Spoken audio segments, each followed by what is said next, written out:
Good morning guys आज मेरी है पहली सुबह हिमाचल प्रदेश में। यहाँ पे पानी का चश्मा है। इस तरह से पहाड़ों में एक नेचुरल सोर्स आप कह सकते हैं ये पानी का है। डायरेक्टली आप इसको पी सकते हैं क्योंकि ये पूरा पहाड़ों से छन के ये पानी आ रहा है। ये एक वीडियो में मैंने पहले भी आपको बताया है। इस तरह से आगे मैं आपको बहुत सारी ऐसी चीज़ें यहाँ की दिखाऊँगा जो शहरों को गाँव से बहुत अलग करती है। गाइस सच बात तो ये है, मैंने भी अपनी ज़िंदगी के 15 साल इन्हीं वादियों में बिताए हैं। उसके बाद एक शौक़ था कि बड़े शहरों में जाना, बड़े शहरों को देखना। 15 साल का वो अनुभव आज बाकी की ज़िंदगी पे हमेशा के लिए हावी हो जाता है। बड़े बड़े शहर देखे, देशों में गए, विदेशों में घूमे, लेकिन फिर वापस वो साइकिल वहीं पे आके टिकता है कि जो चीज़ नेचर के साथ में हो सकती है, जो चीज़ आपको नेचर दे सकता है, वो आपको कहीं नहीं मिल सकती। तो आइए इस पूरी सीरीज़ में मैं आपको दिखाऊंगा एक नेचर के साथ में यहाँ के लोग क्या काम करते हैं, किस तरह से रहते हैं। हिमाचल प्रदेश एक बहुत ही खूबसूरत और शांत राज्य है। यहाँ पे जो क्राइम है वो लगभग ना के बराबर है। अगर मैं अपने एरिया की बात करूँ, यहाँ पे जो पुलिस चौकी है, मैं चौकी की बात कर रहा हूँ, पुलिस स्टेशन की बात नहीं कर रहा। पुलिस चौकी है वो भी लगभग 18 किलोमीटर आगे और लगभग इतने ही 20-22 किलोमीटर मेरे लेफ़्ट की तरफ होगी। तो आप समझ सकते हैं कि लगभग 40 किलोमीटर के गैप में किसी तरह की कोई पुलिस स्टेशन, कोई पुलिस चौकी नहीं है। और सच बात तो ये है, वो जो चौकी में पुलिस वाले बैठते हैं वो सिर्फ आपको, उनका जो काम है वो बहुत छोटा काम होता है, किसी को कैरेक्टर सर्टिफिकेट बना के ठप्पा लगा के दे देना, बस ऐसे ही चलता है यहाँ पे। तो शांत राज्य है। अगर आपका कभी मन हो कहीं पे घूमने का, सबसे बड़ी बात है कि इंसान अपनी सेफ्टी और सिक्योरिटी के लिए ज़्यादा कॉन्शियस रहता है। हिमाचल प्रदेश एक ऐसा राज्य है जहाँ पे लोग आते हैं, रोड के किनारे कहीं पे भी तंबू गाड़ के पूरी नाइट काट लेंगे। तो आप आइए, घूमिए और जीवन का आनंद उठाइए। तो मैं वही सब चीज़ आपको आज से दिखाऊंगा इस पूरी सीरीज़ में। आज मैं आपको थोड़ा सा दिखाऊंगा कि यहाँ के लोग आजकल क्या कर रहे हैं। अक्टूबर का महीना चल रहा है और यहाँ पे जो लोगों का काम है वो है खेतों से घास को काटना। यहाँ पे मैनुअली मैं आपको दिखाऊंगा कैसे घास को काटा जाता है दराती से। और उसके साथ ही हम एक और चीज़ होती है, जब घास को काटा जाता है उसके बाद उसको धूप में सुखाया जाता है। एक्चुअल में ये जो प्रोसेस है ये एक स्टोरेज प्रोसेस है सर्दियों के लिए, क्योंकि 2 महीने बाद यहाँ पे बहुत ही भयंकर ठंड और बर्फ़बारी होती है। बर्फ़बारी में पशुओं के लिए किसी तरह का बाहर से कोई चारा नहीं लाया जा सकता है, तो इस वजह से पहले से ही घास को सुखा के रख दिया जाता है। आज मैं खुद एक छोटे से, आप इसको एक कह सकते हैं छोटा सा प्रोजेक्ट रहेगा हमारे लिए, जहाँ पे हम एक घास का, उसको कहते हैं हमारे यहाँ पे टोली, यानी कि एक बहुत बड़ा लॉग होता है लकड़ी का, उसके बाहर से जो घास के गट्ठे हैं उनको इस तरह से बुनाया जाता है। तो वो आज मैं आपको दिखाऊंगा। मुझे उम्मीद है आपको बहुत पसंद आएगा।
आसान नहीं है जितना हम लोग समझते हैं। घूमने के पर्पज़ से पहाड़ बहुत सुंदर लगते हैं, लेकिन जो परमानेंट रेजिडेंट्स हैं यहाँ के, उनके लिए जीवन सच में बहुत मुश्किल है।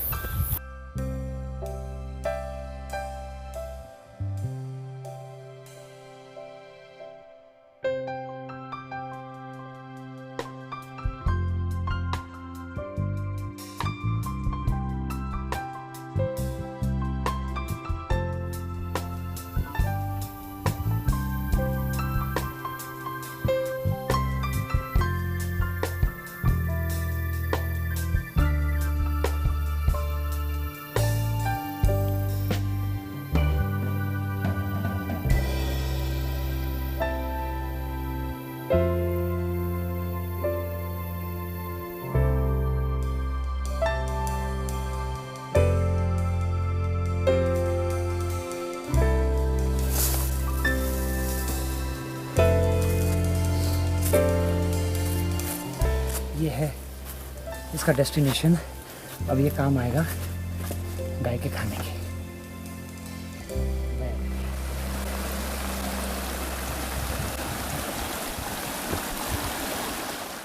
जैसा कि आपने देखा कि इस पूरे प्रोसेस में सबसे पहले घास को काटा जाता है, उसके बाद घास को सुखाया जाता है और उसके बाद घास के गट्ठे बनाए जाते हैं। तो अभी हम लोग क्या करने वाले हैं कि जो गट्ठे हैं उनका एक बहुत ऊंचा सा हीप बनाते हैं, जिसको यहाँ पे आम भाषा में, पहाड़ी भाषा में कहा जाता है टोली लगाना। अब उसको कैसे लगाते हैं उसका पूरा प्रोसेस मैं आपको बताता हूँ। एक्चुअल में सबसे पहले आपको ज़मीन में एक खंभा गाड़ना होगा। ज़्यादातर हम लोग यूज़ करते हैं कि जो सूखे पेड़ हैं उसका एक बड़ा सा खंभा लेके आएंगे और उसको ज़मीन में गाड़ेंगे, और उसके बाद फिर वो जो घास के गट्ठे हैं वो चारों तरफ से उसको लगाते जाएंगे। वो प्रोसेस एक्चुअल में कैसे होता है वो आइए मैं आपको अब दिखाता हूँ। ये गड्ढा बनाया जा रहा है। इस गड्ढे को लगभग 2 फीट के आसपास का बनाया जाएगा और इस खंभे को उसमें गाड़ा जाएगा। और उसके बाद ये पीछे जो आपको तिरपाल के नीचे घास दिखाई दे रही है, ये घास के बहुत सारे गट्ठे हैं। इन गट्ठों को फिर बारी बारी से हम लोग लगाना शुरू करेंगे। तो ये जो प्रोसेस है ये कैसे होगा ये अब आप देखेंगे पूरा।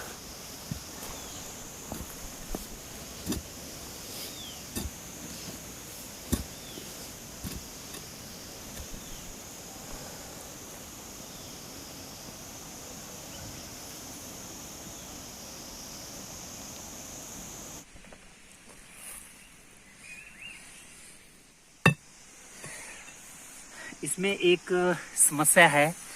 ये एक्चुअल में लगभग 2 फीट का चाहिए था, लेकिन इसमें नीचे पत्थर लग गया है। अब ये पत्थर की वजह से हम इसको ज़्यादा नीचे नहीं खोद पाएंगे, और अगर ये ज़्यादा गहरा नहीं हुआ तो जो ये लकड़ी का यहाँ पे खंभा है ये इसमें पूरी तरह से गड़ नहीं पाएगा। तो सबसे पहले अब मुश्किल ये है कि ये पत्थर बहुत बड़ा है और इसको निकाला कैसे जाए ये समस्या है। अब इसको कोशिश करेंगे इससे तोड़ने की। अगर ये ज़्यादा बड़ा पत्थर हुआ तो फिर हमारे लिए दिक्कत हो जाएगी। कोशिश करेंगे इसको तोड़ने की, देखते हैं।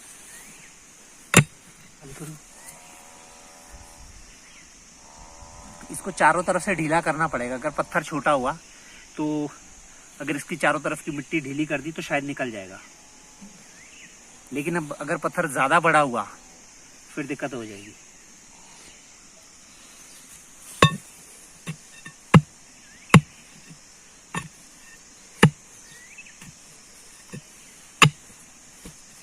हिल गया, हिल गया।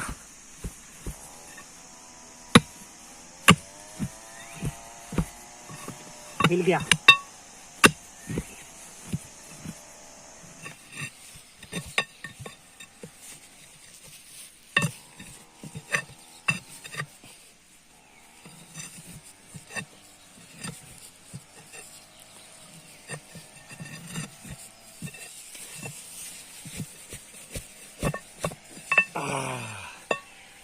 गड़ गए,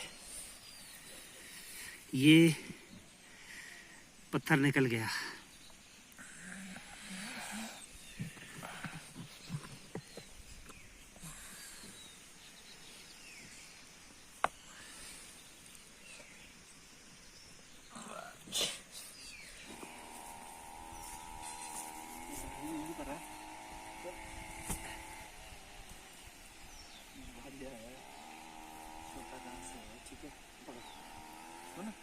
चारों तरफ ये छोटे-छोटे है, रोड जाएगा। ये जो खंभा है हमने इसको गाड़ दिया है, लेकिन इसको ये हिले ना, इसके लिए हम जो गैप रह गया है बीच में, इसमें हम लोग इसको पत्थर डालेंगे छोटे छोटे, और उनको ऊपर से ये लोहे की रॉड से हम जो है उसको सेट करेंगे ताकि ये हिले। ये हिलना नहीं चाहिए, क्योंकि अगर ये हिलेगा तो सही तरह से ये इसका भार घास का ये संभाल नहीं पाएगा। तो अभी ये पत्थर लेके आ रहे हैं, तो ये अब हम इसमें डालेंगे।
इसको बोलते हैं हमारे यहाँ पे घास की टोली।